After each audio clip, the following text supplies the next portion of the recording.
On a plein d'outils qui nous permettent d'imaginer une démocratie beaucoup plus ouverte, beaucoup plus transparente, avec beaucoup plus de place donnée aux citoyens. Et en gros, de mettre la 5e République à la retraite, elle a 60 ans, c'est l'âge de la retraite, et de passer à un nouveau modèle qui soit beaucoup plus ouvert, beaucoup plus participatif. Et moi, mon boulot, ça a été pendant longtemps d'imaginer et de concevoir ces stratégies, ces dispositifs, ces méthodes, ces outils de participation citoyenne. J'ai fait du design industriel, c'est-à-dire que mes potes de promo aujourd'hui, ils font des bouteilles de shampoing, ils font des voitures dans l'industrie automobile, etc. Et moi, je me suis rendu compte que tous ces outils du design, de la créativité, de l'imagination, du dessin, de l'image, pouvaient être super riches pour changer la politique et la manière dont la politique fonctionne. Et c'est ça qui m'a poussé à créer Démocratie Ouverte en 2012. On est un collectif avant tout, on regroupe des associations, des experts, des chercheurs, des élus locaux, des collectivités locales. On fait en sorte que les gens se connaissent, qu'ils aient plus de pouvoir pour transformer notre système politique. Et puis on fait ce qu'on appelle du plaidoyer, c'est du lobbying citoyen. En gros, on essaye de bouger les lois, de bouger les politiques pour qu'ils démocratisent la politique. Et assez vite, je me suis rendu compte que ce qui marchait bien à une échelle locale, on a testé plein de choses qui marchent super bien à une échelle locale, pourquoi ça ne pourrait pas marcher aussi à une échelle nationale? Et donc au moment des Gilets jaunes, on a lancé la Convention citoyenne pour le climat à une échelle nationale, on a réussi à convaincre le gouvernement de la mettre en place, et en essayant de faire un lien direct à la décision et au référendum. Globalement, la méthodologie a bien marché.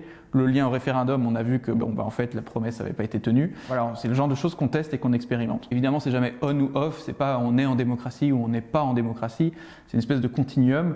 Et aujourd'hui, on va dire que le curseur, il pourrait être poussé beaucoup plus loin. Imaginons qu'on fasse beaucoup plus de conventions citoyennes, mais sauf que cette fois, les conventions citoyennes aient elles-mêmes le pouvoir de déclencher un référendum sur le résultat.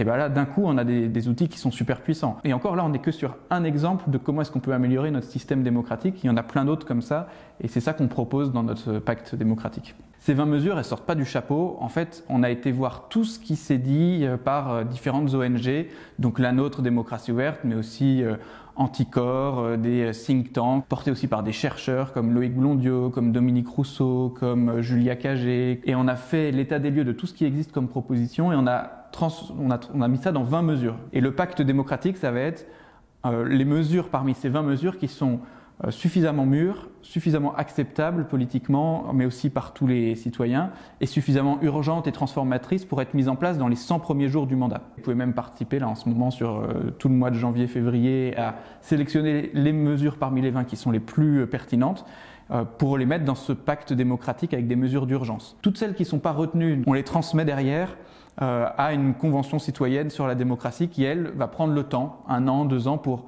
réfléchir à la transformation beaucoup plus profonde de notre système politique et de nos institutions. On appelle les candidats, on va leur lancer une lettre ouverte, et on est déjà en contact avec leurs équipes de campagne pour qu'ils signent et qu'ils s'engagent à mettre en œuvre ces mesures du pacte démocratique, et pas à les mettre en œuvre dans 15 ans, à la mettre en œuvre dès leur arrivée au pouvoir, donc dans leurs 100 premiers jours du mandat, avec une proposition, c'est que certaines mesures, elles peuvent passer en même temps que les législatives par référendum. On organise un référendum le même jour que les législatives sur toute une série de mesures de transformation de notre système politique. Une des mesures, c'est de passer les modes de scrutin, la manière dont on vote, à ce qu'on appelle le scrutin au jugement majoritaire, c'est-à-dire qu'on va évaluer chacun des candidats et leur donner comme une note ou une mention en disant « Ok, celui-là, il correspond très bien, celui-là, pas du tout ».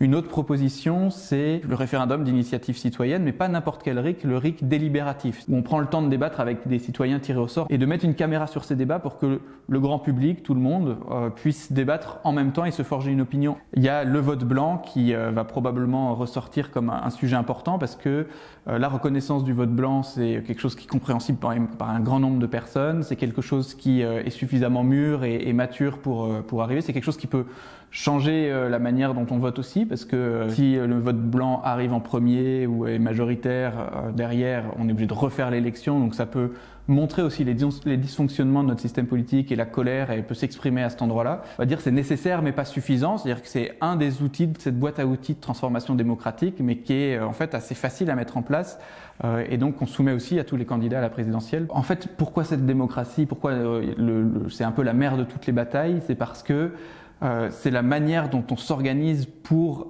décider ensemble et pour agir ensemble. Si on s'organisait bien mieux, en fait, on pourrait bien mieux répondre à la crise écologique, on pourrait bien mieux répondre à toutes les crises sociales et trouver des solutions aux inégalités qui sont inacceptables, trouver des solutions à tout ce qui vous révolte profondément et sur lequel vous dites en fait on n'a pas de pouvoir là-dessus.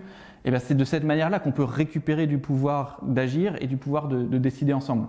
Je vous invite à vous engager dans cette campagne Faire gagner la démocratie. Je vous invite à vous engager dans les associations comme Démocratie ouverte et les autres qui traitent de ces sujets de transformation démocratique, parce que c'est de cette manière-là qu'on va réussir à ensuite transformer le reste.